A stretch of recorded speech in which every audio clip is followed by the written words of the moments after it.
Bom dia, boa tarde, boa noite para todos aqueles que estão nos acompanhando agora, para aqueles que vão nos acompanhar amanhã, para aqueles que vão nos acompanhar no YouTube, porque essa live aqui ela fica gravada lá no YouTube, fica gravada aqui no meu perfil do Instagram também, não sei por quanto tempo, mas ela ainda está no meu perfil no Instagram. Eu acabo de fazer a live, deixo salvo aqui para todo mundo poder acompanhar, tá bom? Meu nome é Rodolfo Braga, sou professor de filosofia, debate e oratória e estou aqui varrendo a história da filosofia com vocês. Hoje nós estamos indo para a terceira aula do neoplatonismo, tá? Já são 3 aulas sobre o neoplatonismo. Hoje é a terceira aula do neoplatonismo. Essa é a aula de número 79, tá? Se você gosta desse projeto, tá? Se você considera que esse projeto é um projeto legal, e eu acho que isso é um projeto legal, já vou falar por quê. Considera aí, caso você tenha condições, de contribuir com algum valor aí. Depois eu vou deixar minha chave Pix lá na descrição do vídeo no Instagram, no YouTube também vai ficar a descrição lá. Rodolfo Souza Braga, tudo junto, né? Rodolfo Souza Braga 2, o número 2, Rodolfo Souza Braga 2, @gmail.com. Tá bom? Caso você tenha condições, né? Tenha condições de contribuir. Agora, se você não tiver condições de contribuir, assista assim também, não tem problema nenhum não. Essa live aqui ela é totalmente gratuita, isso é só uma ajuda, não é obrigatoriedade nem nada. Caso você queira ajudar, tá bem-vindo. Se não puder ajudar também, tá bem-vindo também do mesmo jeito e vamos bola pra frente e vamos fazer essa história da filosofia andar aí de uma maneira muito bacana. E eu garanto, aí vem a razão pela qual. Pessoal, para vocês terem uma ideia, nós estamos indo para a aula de número 79, tá? 79. Eu garanto a vocês que se você entrar num nível superior, tá? Eu te garanto, você não vai ter um curso de história da filosofia antiga no nível superior em nenhum lugar do Brasil tão bom quanto esse que eu estou dando aqui para vocês. Você não vai ter. Você vai entrar no nível superior, você não vai ter um curso de introdução, um curso de história da filosofia antiga, um curso tão vasto e amplo quanto esse aqui que eu estou dando aqui. E olha que isso aqui é uma história da filosofia que eu estou começando aí com vocês. Eu ainda estou na filosofia antiga e devo terminar a filosofia antiga essa semana aí. Hoje, como eu estou falando, é a terceira aula do neoplatonismo. Tá bom? Então eu convido a todos aí que possam fazer o curso, tá bom? Esse curso que é totalmente gratuito, um curso aberto aí a todas as pessoas, tá bom? Não estou cobrando nada por esse curso. Estou falando o seguinte, repito, se você fizer esse curso, você vai estar apto, vai estar mais apto do que aquilo que se oferecem nas universidades brasileiras, de qualquer universidade brasileira, tá? Em termos de filosofia e de história da filosofia, tá bom? Vamos começar então o nosso assunto aqui hoje, que hoje é a terceira aula sobre o neoplatonismo. E o que eu falei nas 2 aulas anteriores? Eu falei na primeira, sobre o Uno, falei lá sobre a vida, sobre um pouco de Amônio Sacas, sobre o Plotino. Obrigado, olha só, tem alguém falando aqui de fato, obrigado pelo depoimento, olha. Eu não sei como eu vou mencionar o seu nome, mas aqui o sujeito escreveu aqui, olha só, tá falando do projeto, né? Eu tô falando que não tem nenhum projeto como esse, olha. Ele fala assim, não tem mesmo, fiz filosofia na UNB, ou seja, na Universidade de Brasília, que é uma universidade famosa no Brasil, e nunca vi algo assim. Muito obrigado, parabéns pelo projeto, professor. Ele me diz aqui, muito obrigado você pela audiência aí. E como eu estou falando, eu fico até lisonjeado, mas eu sei que de fato não tem, porque as universidades elas dão algo muito fraco para as pessoas, infelizmente. E olha o que eu estou falando aqui, me desculpa, eu não sei, Wixlade, né? Enfim, desculpa, eu não sei pronunciar aqui seu nome, me desculpa mesmo. Mas olha só, para você ter uma ideia, Ed, obrigado Ed. Então olha só, o que eu estou fazendo aí, obrigado Ed, obrigado mesmo. Então assim, eu tenho noção disso. E olha que eu, com toda sinceridade, sem querer me rebaixar, sem querer me exaltar, sem nada disso. Pessoal, o que eu ofereço aqui, só para vocês terem uma ideia, sem ficar me rebaixando também, é o seguinte, é aquilo que eu considero, eu, Rodolfo, considero uma introdução ao que há de essencial à história da filosofia, tá? O que eu estou fazendo aqui é uma introdução. Por quê? Existe o essencial, ou seja, aquilo que já é o insumo da filosofia. E o que eu estou fazendo aqui é uma introdução ao que há de essencial. Porque depois ainda tem, vamos dizer assim, tem águas mais profundas ainda, tá? E mais lá na frente eu vou tentar aprofundar muitos temas aqui ainda, tá? Como vocês podem ver lá, foram, por exemplo, sei lá, eu devo ter dado umas 15 aulas, foram umas 15 aulas só sobre Platão, foram umas 25, 30 aulas só sobre Aristóteles, sobre a lógica aristotélica, no outro dia eu estava contando, foram umas 8 aulas, tá? Então, assim, dos pré-socráticos, eu fiz umas, até terminar os pré-socráticos, né, desde o que é a filosofia, o surgimento da filosofia entre os gregos, foram aí no barato umas 10 aulas, entendem? Então, isso daqui você não vai encontrar nem no nível superior nas universidades. Não vai encontrar mesmo, tá? A não ser que depois você, por conta própria, vai pesquisar, vai estudar, aí sim. Mas na universidade você não encontra isso que eu estou fazendo aqui. Em nenhuma universidade, tá? E o que é melhor, é totalmente gratuito, tá bom, pessoal? Mas vamos lá. Eu faço com muito gosto, inclusive, tá bom? Então vamos lá, aqui agora começando a live de fato, sem mais delongas, né? O que eu falei nas duas últimas lives? Na primeira live eu falei sobre Ammônio Saccas, falei sobre o Plotino, né, também, falei sobre a primeira hipóstase, que é o uno, depois, ou seja, a primeira substância, depois eu falei sobre na última aula eu falei sobre o espírito, que é a segunda hipóstase, né? Pro Plotino, que aparecem lá nas Enéides. E hoje eu vou falar sobre a terceira hipóstase, tá? Que é a alma. E o raciocínio aqui para a gente chegar na alma é muito parecido com o raciocínio que a gente usou lá no espírito e na saída do uno. Ou seja, nesse processo de saída do uno para gerar essas outras hipóstases, esse processo que se chama, não processo, né? Essa saída, essa atividade que se chama processão, que é a saída do uno gerando essas outras hipóstases. Mas como é que isso se dá, né? Primeiro de tudo aqui, só lembrando ali, o uno, né? O uno, quando ele tem, o uno é aquele que é a melhor, vamos dizer assim, a melhor expressão para relatar o uno, apesar de, como nós falamos lá, só posso falar do uno de modo negativo e por analogia, mas uma que se aproxima mais do que ele seria é aquele que é além de tudo, né? Além de tudo, tá? Além de todas as coisas. Bom, o uno, então, ele, nesse primeiro processo de saída dele, ele vira forma e pensamento, quando ele se torna o espírito. Isso nós vimos na live de ontem, na aula de ontem, na aula anterior. Ele se torna o espírito quando ele sai de si, tá bom? Então, veja bem, mas para virar forma e pensamento, né, ele tem que virar espírito. Tá? É o espírito, vamos dizer assim, é o espírito essa primeira saída do uno, como nós vimos, e nós vimos de modo detalhado. Agora eu estou só resumindo um pouco mais aqui. Então você tem o uno que saindo de si vira o espírito, que é espírito, pensamento, né? É o nous, como nós mencionamos. Nous seria a palavra inteligência em grego, mas não é só uma inteligência, como eu falei, a palavra inteligência não é nem muito boa tradução. Nous seria melhor traduzido como espírito no sentido daquele que pensa, né? Daquele que pensa, mas também é o pensado, como nós vimos. Então veja, o que o espírito ele faz, nós vimos lá. Tá lá o uno, né? O uno ele sai, gera o espírito, né? O espírito ele procede do uno. Ele gera o espírito, o uno gera o espírito. Então o espírito ele tem duas atividades, como nós mencionamos. A atividade de voltar-se para o uno, né? Como se ele estivesse olhando para o uno, contemplando o uno.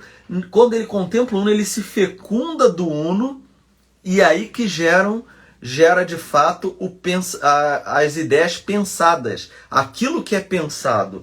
Então é nesse momento que nós temos as formas platônicas que nós mencionamos, o conteúdo do que é pensado. mas no momento em que ele gera o conteúdo do que é pensado, ele também volta-se para si mesmo, numa atividade muito parecida com aquela que eu mencionei lá na primeira aula que o Uno realiza sobre si mesmo. Então, no momento que ele volta-se para si mesmo, ele já não é mais o conteúdo do pensado, ele é pensamento. Então, ele ao mesmo tempo que ele é pensamento, ele é a inteligência que pensa, ele também é o máximo inteligível. Então, por isso que eu mencionei que ele é, enquanto espírito, ele é supremo pensamento, mas ele é supremo pensado. Ele é aquilo, ele é o objeto qual se pensa, mas ele também é o pensamento que pensa a si mesmo enquanto objeto pensado. Eu até convido a vocês a assistirem a live de ontem, né? Porque lá eu dou mais detalhes sobre isso daí, tá bom? Então vejam, então como eu falei, então para virar forma pensamento, o Uno tem que virar espírito. E do mesmo modo, para ele virar algo do mundo físico que está aqui, ele antes precisa, vamos dizer assim, ele precisa virar alma. Então, essa atividade do espírito que eu mencionei, o espírito, quando ele volta para si mesmo, presta atenção agora, é aquele exemplo que eu dei lá na primeira aula do Uno, vai acontecer com o espírito também.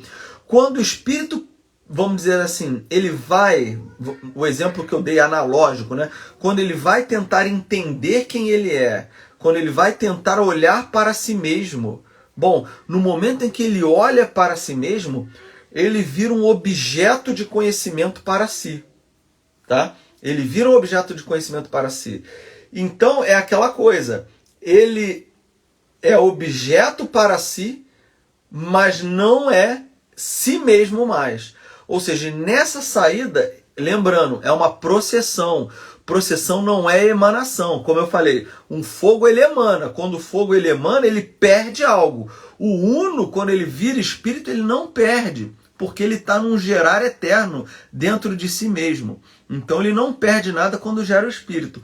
O espírito, do mesmo modo, quando ele gera a alma, que seria essa processão, isso que sai do espírito, ele também não perde algo que é dele. Mas a alma é menos do que, vamos dizer assim, ela possui algo menos do que o próprio espírito. Lembrando que isso daqui é analogia, tá? Lembrando que isso aqui é analogia. Então vejam, o Uno, ele gera o espírito agora gera a alma, tá? Gera a alma nesse processo, nessa processão, tá bom? Então, olha só, para virar então um corpo físico aí no mundo, e se quiser criar um universo, primeiro o espírito tem que virar a alma, como nós acabamos de ver, tá?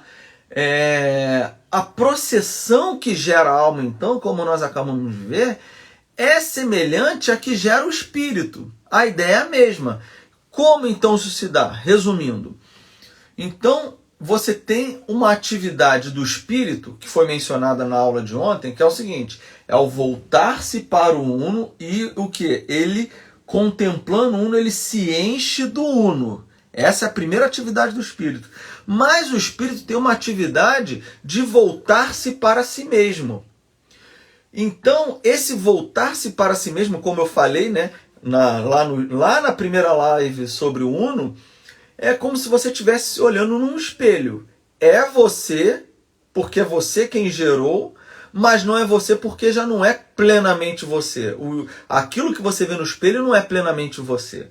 Então, essa primeira atividade que o espírito realiza de voltar-se para o Uno e se preencher, ele é uma atividade, vamos dizer assim, de geração dessas formas, da forma pensamento do que as coisas são, tá? Agora, o espírito, quando ele volta para si mesmo, é uma atividade que gera, vamos dizer assim, uma saída de si, quando ele tenta tomar uma consciência de si também. Essa saída é a alma.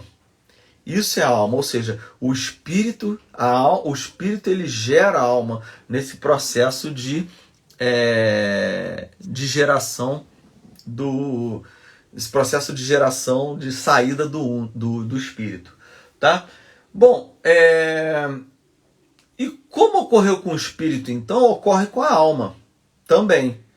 Veja bem, o que aconteceu com o espírito? Ele voltou-se para o uno, depois voltou-se para si mesmo. Na alma vai acontecer exatamente a mesma coisa. O que vai acontecer então? A alma, vamos agora supor, o uno está lá distante, né? O uno está lá distante. O uno então gera o espírito que vai gerar a alma. Agora vamos supor que eu seja a alma aqui, que eu estou explicando em termos analógicos, naturalmente. Eu sou a alma, o que a alma vai fazer? A alma ela vai voltar-se para o espírito. Então o que acontece agora? A alma ela contempla o espírito. Ela contempla o espírito. E olha só, ao contemplar o espírito, do mesmo modo, lembram que o espírito ele recebe, vamos chamar de informação do uno, e ele se enche dessa informação gerando as ideias, o conteúdo do que é pensado. Olha só o que acontece. A alma, quando ela se volta para o espírito e contempla o espírito, o que está acontecendo agora? Ela recebe a sua subsistência. Subsistência é substância. Ou seja, é agora de fato que ela se torna hipóstase, no sentido da palavra hipóstase profundo que eu falei lá na primeira live, que eu já tinha avisado lá em Aristóteles.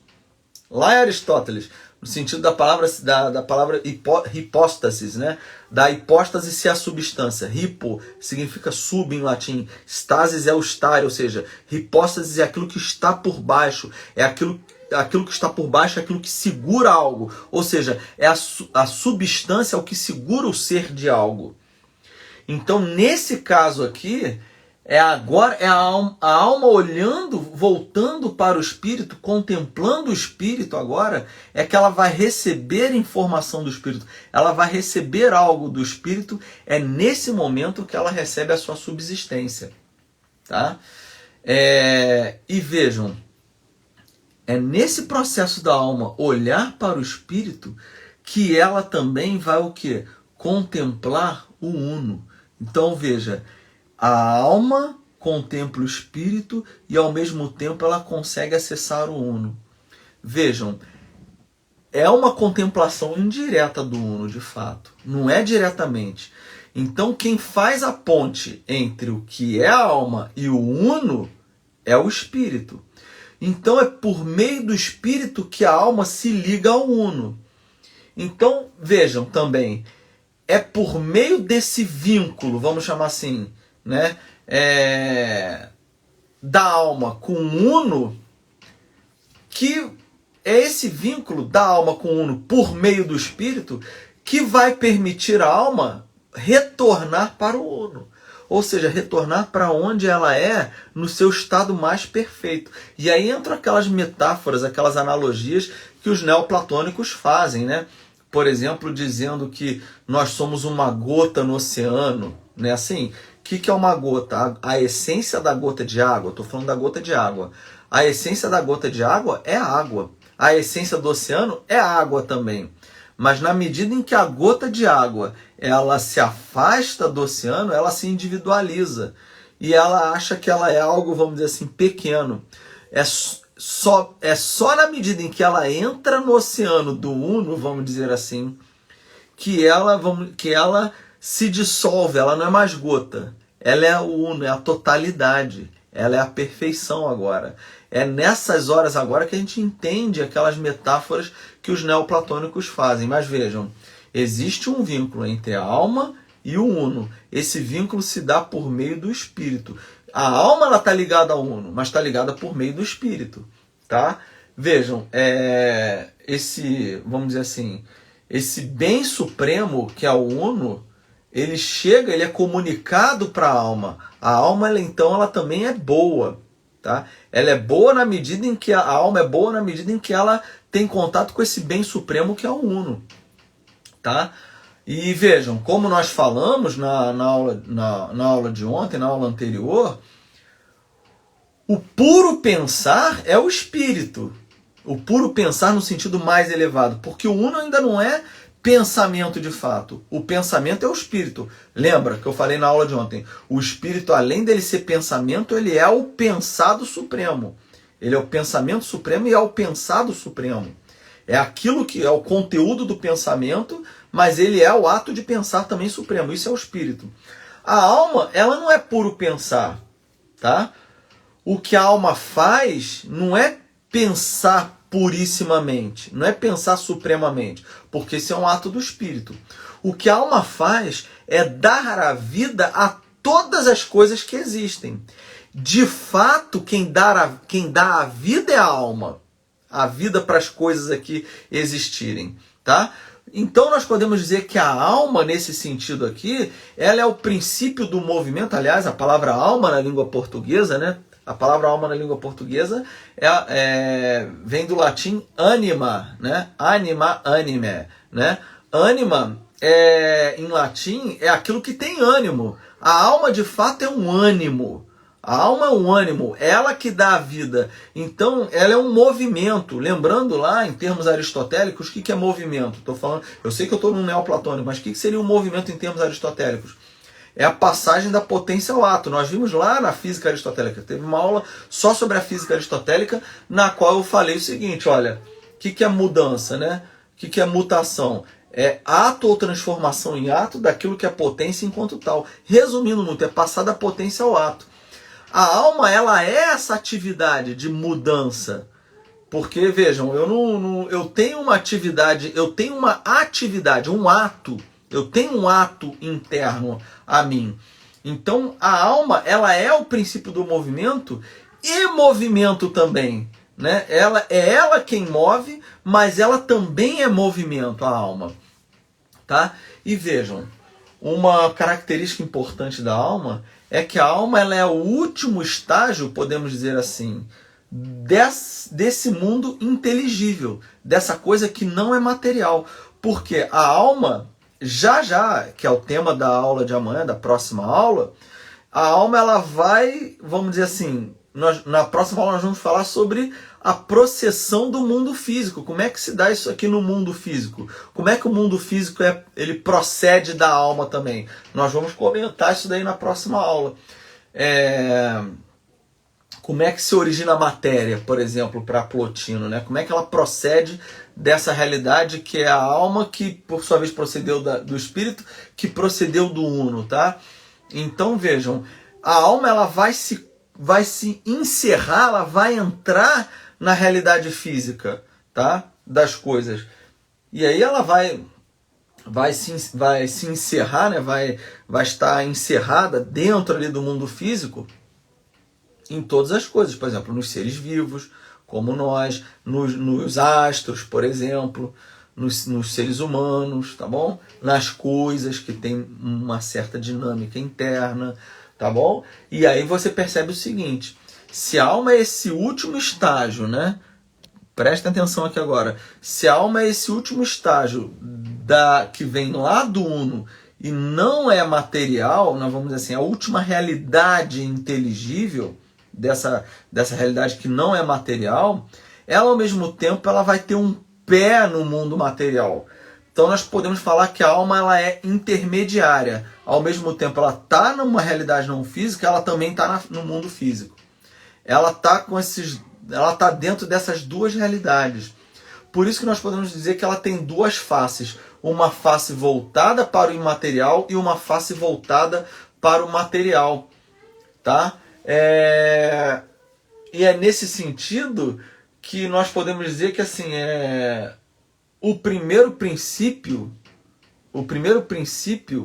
de tudo é o uno, né? De toda a realidade é o uno. Mas o uno, então, né? O primeiro princípio, ele é uno, né? Nós podemos dizer assim, o primeiro princípio é uno, mas os corpos são múltiplos, são muitos. E como é que nós podemos entender isso, né? Que o primeiro princípio é uno e os corpos são múltiplos, né? É só você entender o seguinte, a alma, ela é plural. E aí os neoplatônicos, né, o Plotino vai dizer que a alma é plural em dois sentidos. Num sentido vertical e num sentido horizontal. Tá? O que significa isso? No sentido, vamos primeiro aqui entender no sentido horizontal, né? Desculpa, vertical, no sentido vertical. Como é que se dá a alma no sentido, como eu falei, a alma é plural em sentido horizontal e vertical. Como é que ela é plural no sentido vertical? Primeiro, o que nós temos num nível mais elevado da alma? Existe uma alma, a alma mais elevada de todas, que é a alma suprema. Essa alma suprema está em contato, está em união direta com o espírito. Essa é a alma suprema. Está lá no topo, é como se fosse a alma mais próxima lá do espírito, mais próxima não, é a alma mais próxima do espírito, tendo contato direto com ele, que por sua vez está em contato com o Uno. Tá? É a alma suprema. Só que abaixo dessa alma suprema, essa alma suprema procede dela também, né? Procede dela, mas ainda é alma, é a alma do todo. Essa alma do todo, ela é criadora do mundo físico propriamente dito. Então vejam, ela já está mais próxima aqui da gente. E dentro dessa alma do todo, que é criadora do mundo físico, existe ainda, mais abaixo ainda, as almas particulares. Por exemplo, a alma do Rodolfo, a alma de um cachorro, a alma de uma planta, tá? E até mesmo, por que não dizer, a alma, por exemplo, de uma pedra. Por que a alma de uma pedra? Porque a pedra não é um objeto tão absolutamente inanimado assim. Observa uma pedra no decorrer dos tempos para ver se ela vai continuar a mesma. Não vai continuar a mesma. Por quê? Porque ela vai mudar tão lentamente que nós nem percebemos. Ou seja, existe ali um princípio mutante ali, né? Um princípio que é causa do movimento. Ora, como nós falamos, a alma ela é o princípio do movimento, mas ela em si mesma é movimento. É ela que causa movimento, mas ela também é atividade, é ato, né? É movimento, tá? Então, as almas particulares todas, o que elas fazem agora? São elas, de fato, lembra, a alma do todo, ela é criadora do mundo físico. As almas particulares que saem da alma do todo, elas vão descer agora para a matéria e criar, de fato, o quê? Ela vai animar, né? Como é a alma, é a ânima, né? Ela vai animar todos os corpos que estão aí. Né? Vai animar os corpos, como eu falei, uma pedra, os astros, o ser humano, né? Os seres vivos, né? Uma planta, um cachorro, um homem, tá? Então vejam, as almas, elas saem dessa alma suprema. Mas vejam, essas almas que estão aqui, elas saem da alma suprema, mas são distintas, são diferentes da alma suprema. Vejam, elas saem da alma suprema, mas ao mesmo tempo são separadas da alma suprema. Não são a alma suprema plenamente, tá? Então vejam, é desse modo que nós temos então uma alma suprema que está ligada ao espírito, uma alma do todo que cria o mundo físico e as almas particulares que estão abaixo da alma do todo que vão depois descer para habitar definitivamente o mundo físico. E por falar em mundo físico, é o tema da nossa próxima aula. Com isso nós chegamos ao final dessa nossa aula de hoje, que é a terceira parte do neoplatonismo.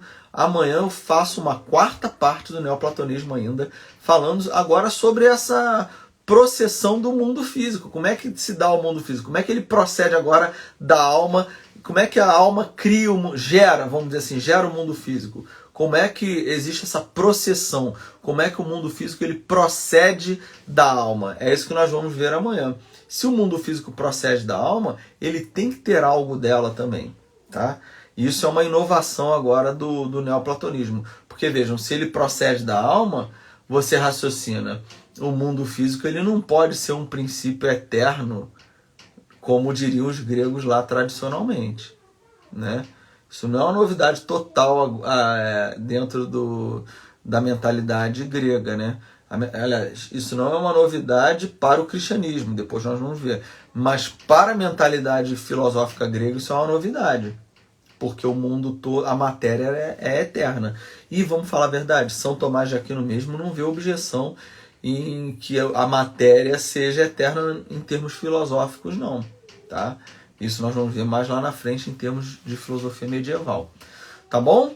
É isso então, pessoal. Chegamos ao final. Caso você tenha gostado da live, aí, quem vai assistir depois também, e queira considerar algum tipo de doação para esse projeto, eu vou deixar minha chave Pix. Lembrando, a live é gratuita. Quer contribuir? Contribui. Não quer contribuir? Seja bem-vindo também. Não tem problema nenhum, não. O objetivo é esse aqui. Caso você queira fazer dar uma ajuda fazendo uma transferência numa chave Pix aí que eu vou deixar aí depois, é rodolfosouzabraga2@gmail.com. Se você tem condições, considere fazer uma doação para ajudar esse projeto a continuar, tá? Se não dá para ajudar também, seja bem-vindo, tá? Todos são bem-vindos. A live vai continuar, as aulas vão continuar gratuitas aí. Não é que vai ajudar o projeto a continuar, vai ajudar a mim mesmo, a me sustentar minha família e tal. Permitir que eu possa comprar mais livros para eu poder continuar estudando, lendo e fazendo esse projeto ir à frente aí. Tá bom, pessoal? É isso então, chegamos ao final de mais uma live aí. Hoje foi a terceira parte do neoplatonismo, tá? É isso então, chegamos ao final. Não esqueçam de visitar o nosso site lá, o www.academiaareté.com.br. Lá está aberto o clube de debate oratório. Se você quiser divulgar isso aí para as pessoas, lá nós estamos ensinando como argumentar bem, como falar bem. Estamos ensinando jovens, principalmente, a se defenderem de argumentos falaciosos, perceber quando algum professor ali, doutrinador, mal intencionado, está querendo, tá com treta para cima dele, e como se defender também, que às vezes o aluno ele acaba se defendendo de uma maneira não muito apropriada, e lá nós vamos ajudá-lo a se defender de uma maneira apropriada, desmascarando naturalmente, mas de modo educado, né? De modo a você falar, isso aí não é assim, e mostrar como não é. Lá nós estamos ensinando essas coisas todas, o que é um argumento falacioso, o que não é, quais são os tipos de falácia, essa coisa toda. Vale muito a pena. Como às vezes o aluno pode fazer um discurso, como ele pode fazer uma introdução, como é que são as linhas de desenvolvimento de um discurso, como é que ele conclui um discurso, tudo isso e com muita prática, na verdade, tá bom? É isso então. Entra lá no www.academiaareté.com.br. Não esqueça de visitar o nosso canal no YouTube também, se inscrever, deixar o seu like lá, tá bom? É isso então, pessoal. Finalizando, tá bom? Muito obrigado, até amanhã e que tudo seja feito para a maior honra e glória de nosso Senhor Jesus Cristo. Tchau, tchau, pessoal. Valeu!